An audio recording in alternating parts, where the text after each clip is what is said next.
সকলকে আসসালামু আলাইকুম রহমতুল্লাহ বারকাতুহ। আজকে আমি আশা করছি যে আমি নিজে এবং আপনারা সকলেই সূরা কাহফ সম্পর্কে কিছুটা জানতে পারবো, যেটা হলো কোরআনের 18তম সূরা। আমি সূরাটি সম্পর্কে কিছু বিখ্যাত বর্ণনা দিয়ে শুরু করব। আন আবি দারদা আন্না নবী সাল্লাল্লাহু আলাইহি ওয়াসাল্লাম قال মান হাফিযা 10 আয়াতিন মিন আউয়াল সূরাতিল কাহফ উসিমা মিন দাজ্জাল।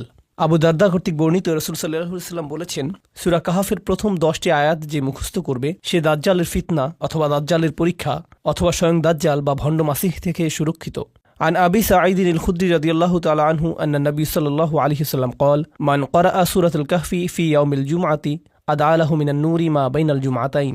আবু সাঈদ আল খুদরি রাদিয়াল্লাহু তাআলা আনহু বলেন, যে ব্যক্তি জুমাবারে সূরা কাহফ পাঠ করবে এটা তার জন্য নূর তৈরি করে যা এক জুমা থেকে পরবর্তী জুমা পর্যন্ত স্থায়ী হয়।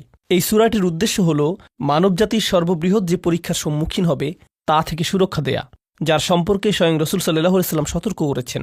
সূরাটি নিজেও সেই কঠিন পরীক্ষাকে বা'সান শাদীদাম মিন লাদুনহু বলে উল্লেখ করেছে, যার অর্থ স্রষ্টা কর্তৃক নির্ধারিত ভয়ঙ্কর যুদ্ধ। আর ঈমানদারদেরকে অভিনন্দন জানানো হয়েছে এই বলে যে তাদের সৎ কাজগুলো বিফলে যাবে না।